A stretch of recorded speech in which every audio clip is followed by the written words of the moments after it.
जन्म कुंडली अध्ययन के अंतर्गत दर्शकों, अब मैं ये जो दूसरी कुंडली आपके सम्मुख लाया हूं, ये कुंडली एक 63 वर्षीय बुजुर्ग व्यक्ति की है। बहुत ही गरीब परिवार में इनका जन्म हुआ।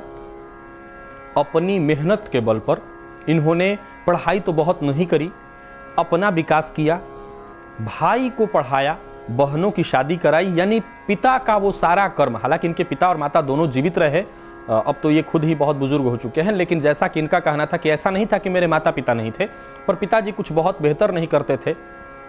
मेरे अंदर शुरू से एक इच्छा रहती थी कि मैं बहुत बेहतर करूं, बहुत पैसा कमाऊं, और मैंने कमाया अपने जीवन काल में। प्रश्न क्या है इनका कि ये बिजनेस करते थे, करते करते अचानक इनके जीवन में ऐसी घटनाएं लगभग 2 बार घटी कि एक बार बिजनेस करते करते बहुत बेहतर स्थिति में थे और एकाएक सब कुछ इन्होंने गंवाना शुरू किया और सब कुछ गंवा दिया। हालांकि वो बहुत ऐसा कंडीशन था कि इन्होंने तुरंत उसको फिर पा भी लिया, बहुत स्थिति डगमगाई नहीं। लेकिन अब की बार यानी सन 2012 के बाद इनकी स्थिति ऐसी हो गई है कि लगभग ये 2 करोड़ रुपए के कर्ज में भी हैं और साथ ही साथ बिजनेस भी एकदम डवाडोल स्थिति में। फिर वही स्थिति आ गई लग रही है, क्योंकि पिछले बार जब ये डवाडोल स्थिति इनकी हुई थी तो कर्ज इतना इनके ऊपर नहीं था। इस बार कर्ज भी हो गया है और स्थिति बिल्कुल इनकी खराब हो गई है। तो इनका जो मूल प्रश्न है कि ऐसा क्यों हुआ और अब मुझे क्या करना चाहिए, आइए जन्म कुंडली का अध्ययन करते हैं। और दर्शकों, मैं बता दूं कि ये मूल निवासी गिरिडीह के हैं, ये गिरिडीह के मूल निवासी हैं और वही इनका बिजनेस है। आइए इनकी जन्म कुंडली का अध्ययन करते हैं। तो जैसा कि आप ये जन्म कुंडली देख रहे हैं दर्शकों, मिथुन लग्न की ये कुंडली है। 3 नंबर पहले खाने में लिखा है, यानी तीसरी राशि मिथुन राशि। मिथुन लग्न और लग्नेश कहां आकर के बैठे हैं, यहां पर देखिए इस कुंडली में जहां 12 नंबर लिखा है वहीं पर 12 नंबर में शुक्र और बुध की युति है। दर्शकों, शुक्र और बुध की युति होने के चलते शुक्र यहां पर उच्च का है। 12वीं राशि यानी मीन राशि, मीन राशि में शुक्र उच्च के हो जाते हैं, तो उच्च का होने के चलते इसको कहते हैं मालव्य नामक राजयोग। शुक्र और बुध की युति को कहते हैं लक्ष्मी नारायण योग। और साथ ही साथ दर्शकों, मीन राशि में बुध नीच के हो जाते हैं, लेकिन जहां पर बुध नीच के हो रहे हैं वहीं शुक्र उच्च का होने के चलते और केंद्र में होने के चलते इसको कहते हैं नीच भंग राजयोग। देखते चलिए कि एक व्यक्ति गरीब घर से निकलता है और इतने बड़े पोस्ट पर आता है तो उसमें ग्रह कितने सहायक हैं। लग्नेश कर्म स्थान में बहुत श्रेष्ठ माना जाता है।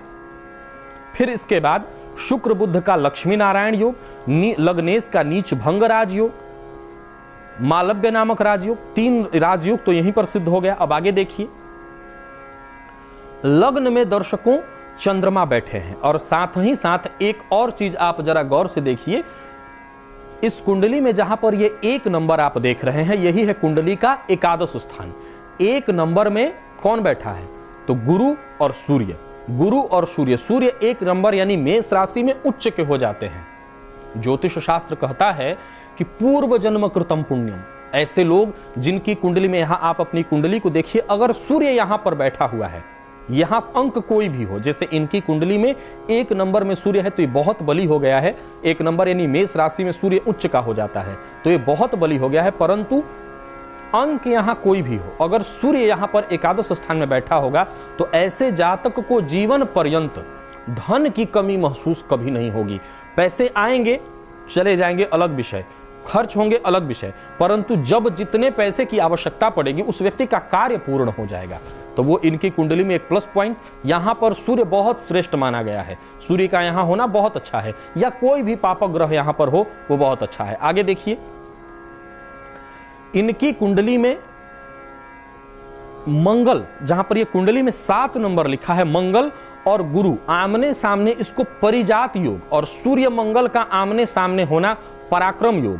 देखा जाए तो इनकी कुंडली में अध्ययन अध्यापन पढ़ने का बहुत अच्छा योग था, परंतु घर की स्थिति ऐसी नहीं थी, पारिवारिक स्थिति बहुत अच्छी नहीं होने के चलते इन्होंने पढ़ाई बहुत नहीं करी। परंतु मेरा ऐसा मानना है कि इसके पीछे ग्रहों से ज्यादा कहीं इनकी भी इच्छा रही होगी, जिसके चलते इन्होंने पढ़ाई नहीं किया। कैसे, जरा देखिए।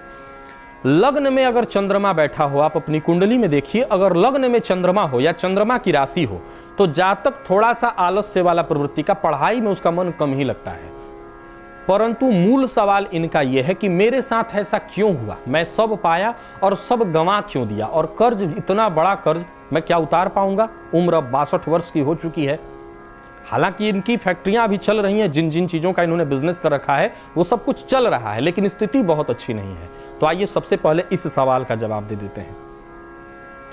दर्शकों, लग्न में ही देखिए चंद्रमा बैठा है और चंद्रमा के दोनों तरफ यानी 4 नंबर भी खाली और इधर 2 नंबर भी खाली। 3 नंबर में चंद्रमा, 2 नंबर भी खाली, 4 नंबर भी खाली। इसको ज्योतिष शास्त्र में कई बार आपने मेरे मुंह से सुना होगा, केमद्रुम नामक योग कहते हैं। कौन सा योग? केमद्रुम योग। केमद्रुम योग से क्या होता है? जातक जीवन काल में सब कुछ पाकर गंवा देता है। यह एक ऐसा दुर्योग है दर्शकों कि बहुत बड़े बड़े राजयोग लगे हों, पर उन राजयोगों पर भी यह भारी पड़ता है। जातक अपने जीवन काल में सब कुछ कमाता है, धन का अर्जन करता है, बहुत बड़ी मात्रा में धन कमा करके भी गंवा देता है। कैसे? तो इसी केमद्रुम योग के चलते। तो इनकी कुंडली में, और फिर चंद्रमा कहां का मालिक है ये जरा सा गौर कीजिए। तो चंद्रमा इनकी कुंडली में मालिक है धन स्थान का। धन स्थान का मालिक चंद्रमा केमद्रुम योग से ग्रसित। और साथ ही साथ दर्शकों, वर्तमान समय में इनको वैसे तो चल रही है बुध की महादशा। बुध कहां का मालिक? तो लग्न का मालिक, और बुध नीच भंग राजयोग बना रहा है। परंतु जरा गौर से समझिएगा, मैं जो पॉइंट दे रहा हूं इन चीजों को अगर आप नोट करें, हालांकि कई लोगों मुझसे ऐसा बताया कि हम आपकी बताई बातों को नोट करते हैं, तो नोट करिए, ये आपके जीवन में भी काम आएगा। राशि से पंचमस्थ जब शनि होते हैं, गौर से समझिए, राशि से पंचमस्थ जब शनि होते हैं तो ज्योतिष शास्त्र कहता है कि ऐसे जातकों को उन सब कुछ ऐसा उनका बर्बाद हो जाता है और घर तक छोड़ने पर उनको मजबूर होना पड़ता है। इनकी राशि मिथुन है और 2 नवंबर 2014 तक 2.5 वर्ष के लिए इनकी राशि से पंचमस्त शनि थे। दर्शकों, शनि की ढैया और शनि की 7.5 से भी कहीं ज्यादा नुकसानदेह है राशि से पंचमस्त होना शनि का। और एक चीज और, इनकी कुंडली में देखिए, जो 6 नंबर आप देख रहे हैं, 6 नंबर में शनि बैठे हैं और इस शनि की 10वीं पूर्ण दृष्टि लग्न पर चंद्रमा पर पड़ रही है। तो चंद्रमा पर शनि की दृष्टि पड़ने से और जैसे ही राशि से इनके पंचमस्त शनि हुआ, इस बार इस कंडीशन में इनको ला दिया है कि ये लगभग 2 करोड़ रुपए का कर्ज, बहुत बड़ा कर्ज होता है। हालांकि इनका बिजनेस इस कदर है कि अगर ये सब कुछ बेच बाच दें तो कर्ज तो इनका निकल जाएगा, लेकिन सवाल ये उठता है कि फिर ये रोड पर आ जाएंगे, तो उस तरह की स्थिति का फायदा क्या फिर हुआ। और जरा सा देखिए कर्ज क्यों हुआ, उसके लिए आइए कुंडली का ये 6वां भाव, इसको देखते हैं, जहां पर इनकी कुंडली में 8 नंबर लिखा है। यही कुंडली का रोग, रिपु और ऋण का भाव है।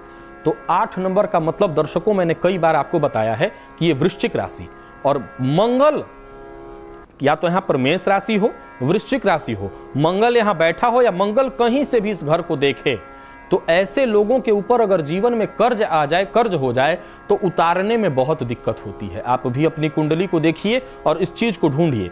अगर आपकी भी कुंडली में यहां पर 1 नंबर अथवा 8 नंबर लिखा है अथवा मंगल बैठा है, तो अगर आपने किसी को पैसे उधार दे दिए, तो वो व्यक्ति अपना करीबी मित्र क्यों ना हो, उससे पैसे लेने में आपको बहुत तकलीफ आएगी, बहुत दिक्कत का सामना करना पड़ेगा।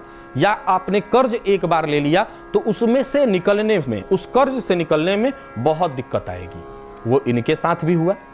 कर्ज अब इनके ऊपर जब आया है, एक बार और भी जीवन में हुआ था, लेकिन उस समय राशि से पंचमस्त शनि नहीं थे और ऐसी भी बुरी स्थिति नहीं थी, सो ये बच निकले। लेकिन इस बार स्थिति कहीं ज्यादा खराब है। हालांकि इनकी कुंडली में राजयोगों की कमी नहीं है, और अगर उन राजयोगों की वृद्धि कराई जाए, उन राजयोगों को बल दिया जाए, तो निश्चित रूप से इस परिस्थिति से ये बाहर निकल आएंगे। क्या करना चाहिए, निष्कर्ष क्या निकल रहा है, इस तरह की स्थिति हो क्या करना चाहिए? तो सबसे पहले इनकी कुंडली में सूर्य उच्च का है और सूर्य इनकी कुंडली में पराक्रम का मालिक है। मैं दर्शकों ऐसा माना करता हूं कि पुरुष के लिए पराक्रम और महिलाओं के लिए भाग्य बहुत जरूरी है। अगर पुरुष पराक्रमी न हो, पुरुषार्थी न हो, तो भाग्य उसके पास कितना भी हो, उस भाग्य का कोई लाभ नहीं ले सकता। और महिलाओं के पास क्या होना चाहिए? भाग्य होना अति आवश्यक है, वो कितना भी पराक्रमी क्यों न हो, उसके पास भाग्य अवश्य हो। इनके पास पराक्रमेश उच्च का है और वो भी सूर्य है, तो सबसे पहले तो इनको सूर्य की खूब आराधना करनी चाहिए। सूर्य की जितना हो सके आराधना करें, सूर्य का रत्न धारण करें। बुध इनका नीच का है, लेकिन नीच भंग राजयोग बना रहा है और लग्नेश भी है, तो बुध का रत्न यानी पन्ना, लगभग 9.25 रत्ती का अच्छी क्वालिटी का पन्ना इनको धारण करना चाहिए। ऋणमोचक मंगल, ऋण मोचन मंगल स्तोत्र का इनको नित्य प्रति पाठ करें और ब्राह्मणों से करवाएं, क्योंकि अब समस्या इस कदर है कि अब इनको अपने से तो नहीं होगा, ब्राह्मणों को बैठा करके ऋण मोचन मंगल स्तोत्र का पाठ कराएं। हो सके तो अभी भी एक बार समय निकाल, अब तो स्थिति आप जिस अवस्था में खड़े हैं 62 वर्ष की अवस्था बीत चुकी है, ये बहुत पहले होना चाहिए था। जितना जल्दी हो सके केमद्रुम योग की शांति करवाइए, अथवा हर श्रावण का महीना या हर आप सक्षम व्यक्ति रहे हैं अब तक, अभी भी आपके पास ऐसी स्थिति बिल्कुल नहीं है, भले आप 2 करोड़ के कर्ज में हैं, पर आप सक्षम हैं, कर सकते हैं। भगवान शिव के ऊपर रुद्राभिषेक, दुग्ध से भगवान शिव के ऊपर रुद्राभिषेक करवाइए, जिससे केमद्रुम योग में शांति आपको प्राप्त हो। तो ये चंद जो छोटे छोटे उपाय हैं, अगर इन उपायों का इनको सहारा दिलाया जाए तो निश्चित रूप से आने वाले दिनों में पुनः इनका बिजनेस एक बार डेवलप हो जाएगा, पुनः स्थिति ठीक हो जाएगी और ये इस कर्ज से कमोबेश अवस्था में बाहर अवश्य हो जाएंगे। दर्शकों, तो ये थी एक 62 वर्षीय बुजुर्ग व्यक्ति की जन्म कुंडली, जिसका हम लोगों ने अध्ययन किया। जीवन में समस्याएं सबके हैं, प्रायः सभी लोग समस्याओं से ग्रसित हैं। मैं बार बार एक ही चीज कहता हूं कि कोई तन दुखी है, कोई मन दुखी है, कोई धन बिन रहत उदास, कोई धन के बिना दुखी है, थोड़े थोड़े सब दुखी। मुझे लगता है कि जन्म कुंडली का हमारे जीवन में बहुत बड़ा योगदान है। अगर जन्म कुंडली का अध्ययन समय पर कराया जाए और उसमें छुपे योग और दुर्योगों का सही से आकलन हो और उसको बढ़ावा दिया जाए, उसको बल दिया जाए, तो समस्याएं कितनी भी बड़ी क्यों न हो, उससे निकला जा सकता है, उससे बाहर अवश्य व्यक्ति आ जाएगा। तो दर्शकों, पुनः मुलाकात होगी आपसे एक नई कुंडली, एक नए अध्ययन के साथ। हो सकता है वो कुंडली आप में से ही किसी एक व्यक्ति विशेष की हो। तब तक के लिए मुझे मेरी वाणी को विराम देने की इजाजत दीजिए। नमस्कार।